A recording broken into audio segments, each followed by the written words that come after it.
प्रसादाचा शिरा हा सव्वाच्या प्रमाणामध्ये केला जातो, पण कळतच नाही की किती लोकांसाठी किती प्रमाण घ्यायचे. तर तुम्ही हा व्हिडिओ जर संपूर्ण पाहिला ना, तर तुमच्या मनातला गोंधळच संपेल.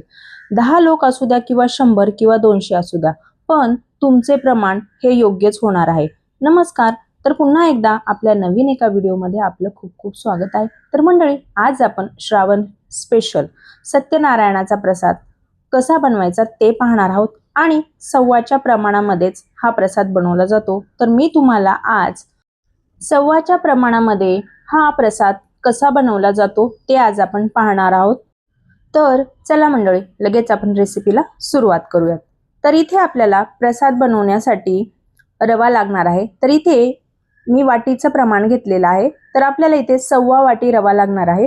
तर तुम्ही इथे प्रमाण वाटीचं, ग्लासाचं, कपाचं, कशाचंही घेऊ शकतात तरी सुद्धा चालेल. फक्त हे प्रमाण जे असतं ना प्रसादाचं, ते 1.25चं माप असतं.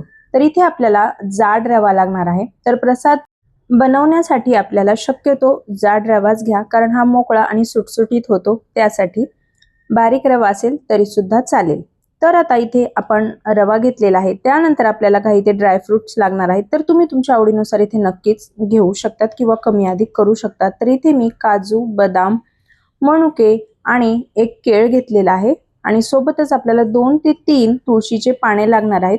जर तुमच्याकडे छोटं केळ असेल, वेलची, तर तुम्ही 2 घेतलात ना तरी सुद्धा चालणार आहे. तर इथे आता सगळ्यात आधी आपल्याला पातेल्यामध्ये 1.25 वाटी दूध घ्यायचं आहे आणि 1.25 वाटीच आपल्याला पाणी सुद्धा लागणार आहे. आता याला छान अशी आपल्याला उकळी काढून घ्यायची आहे.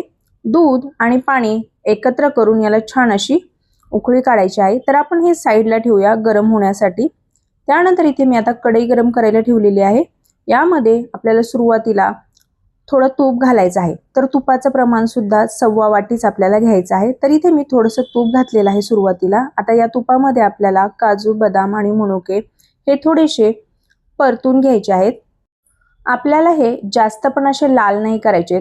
हलकेसे हे गोल्डन ब्राऊन रंगाचे झाले की आपण याला काढून घेणार आहोत. यातला फक्त कच्चेपणा जो असतो ना, तर तो निघून गेला पाहिजे, कारण हे प्रसादामध्ये ना खूप छान याची खमंग अशी चव येते भाजल्यामुळे. त्यामुळे नक्की हे तुपामध्ये थोडेसे आधी या पद्धतीने भाजून घ्या. आता याच कढईमध्ये आपण जे उरलेलं तूप होतं ते घालणार आहोत. तर इथे मी आता तूप सुद्धा घातलेलं आहे. तर इथे एकूण आपण 1.25 वाटी तूप घातलेलं आहे आणि आपल्याला यासाठी 1.25 वाटीच रवा लागणार आहे. तर इथे मी रवा सुद्धा ऍड केलेला आहे. आता रवा घातल्यानंतर हा तुपामध्ये आपल्याला छान असा परतून घ्यायचा आहे. कमी गॅसवरती आपल्याला याला सतत असं हलवत राहायचं आहे, जेणेकरून खाली रवा आपला डागू नये. यासाठी याला सतत असं मिक्स करत राहायचं आहे. रवा छान असा आपल्याला खमंग होईपर्यंत भाजून घ्यायचा आहे. तर तुम्ही पाहू शकता याचा हळूहळू रंग सुद्धा बदलत आहे आणि तुपामध्ये हा रवा छान असा भाजला देखील जात आहे. तर आता रवा अर्धवटच आपला भाजत आहे, तोपर्यंत आपण यामध्ये जी केळी घेतली होती ती बारीक कट करून या वेळेला घालायची आहे. बऱ्याच वेळा काय होतं की रवा आपला पूर्ण म्हणजे भाजला जातो, त्यानंतर आपण घालतो शेवटी, तर मग ती काळी पडते किंवा मग कधी कधी केळीचा वास सुद्धा येतो. त्यामुळे असं होऊ नये म्हणून आपण रव्यासोबतच जर केळीला छान असं परतवून घेतलं ना, तर केळीचा सुद्धा खूप छान असा या रव्यामध्ये वास येतो आणि केळी काळी पडत नाही आणि आपला रवा सुद्धा छान असा याच्यासोबत परतला जातो आणि केळी सुद्धा मस्त छान अशी यामध्ये मॅश होते. यामुळे खाताना अशी ती वेगळी अशी लागत नाही. तर हे पहा, आपला रवा सुद्धा छान असा भाजला गेलेला आहे. तुम्ही पाहू शकता मस्त खमंग असा घरामध्ये जोपर्यंत वास येत नाही रव्याचा, तोपर्यंत याला अगदी कमी गॅसवरती आपल्याला भाजून घ्यायचं आहे. आणि यामध्ये आता मी थोडीशी वेलची सुद्धा घातलेली आहे. तर जास्त बारीक अशी नाही कट केलेली वेलची, थोडी जाडी मोठी या पद्धतीने वाटून घेतलेली आहे. तुमच्याकडे जर पावडर असेल तर तुम्ही ती सुद्धा घालू शकतात, तरी सुद्धा चालणार आहे. आता यामध्ये आपल्याला थोडं थोडं करून दूध आणि पाणी जे आपण गरम करायला ठेवलं होतं ते या वेळेला यामध्ये ऍड करायचं आहे. एकदम नका घालू, नाहीतर अंगावर उडेल, कारण दूध पण गरम असतं आणि आपण जो रवा भाजलेला आहे तो सुद्धा गरम आहे. त्यामुळे अगदी थोडं थोडं करून यामध्ये आपल्याला दूध मिक्स करायचं आहे आणि दूध मिक्स करत असतानाच रवा सुद्धा मिक्स करून घ्यायचा आहे, जेणेकरून यामध्ये कुठल्याही प्रकारच्या गुठळ्या किंवा गाठी होऊ नये अशा पद्धतीने यामध्ये सोडून घ्यायचं आहे आणि चांगलं याला असं मिक्स करून घ्यायचं आहे। आता एक 2 ते 3 मिनिटाची याला आपण छान अशी वाफ देऊन घेऊया। तर मस्त आपल्या रव्याला वाफ सुद्धा बसलेली आहे। तर आता आपण यामध्ये 1/2 वाटी साखर घालणार आहोत। आता तुम्ही म्हणाल की आधी का नाही घातली साखर, पण आपण जर सुरुवातीला साखर घातली असती ना तर काय होतं, त्याच्यामध्ये रव्यामध्ये पाणी सुटतं आणि रवा हा आपला चिकट होतो।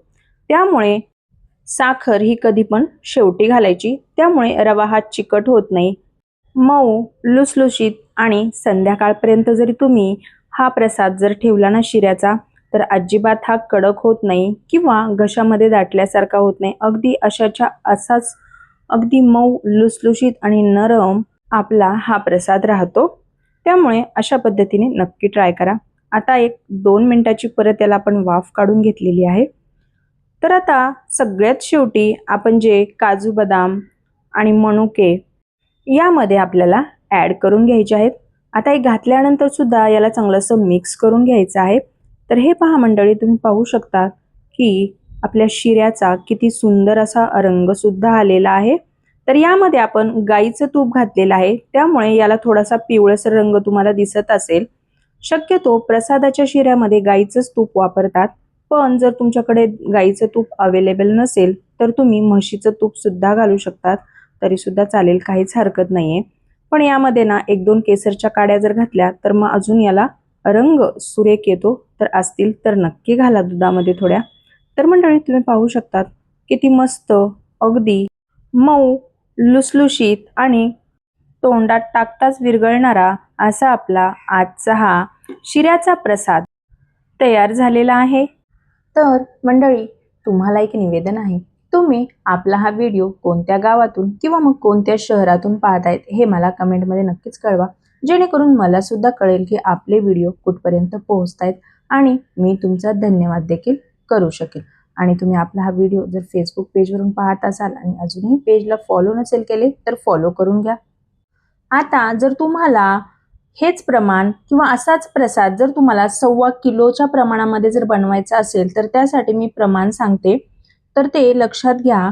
तर आपल्याला 1/2 किलोच रवा लागणार आहे आणि 1/2 किलो साखर, 1/2 किलो साजूक तूप आणि 1/2 लिटर पाणी आणि 1/2 लिटरच दूध लागणार आहे। आणि आपल्या अंदाजानुसार आपण त्यामध्ये ड्रायफ्रूट नक्कीच कमी अधिक करू शकतो। तर अशा पद्धतीने तुम्हाला जर 1/2 किलोच्या प्रमाणामध्ये शिरा बनवायचा असेल तर तुम्ही या पद्धतीने नक्कीच बनवू शकता। तर चला मंडळी, पुन्हा भेटूया अशाच एका तुमच्याच आवडत्या नवीन आणि युनिक अशा रेसिपी सोबत। तोपर्यंत धन्यवाद।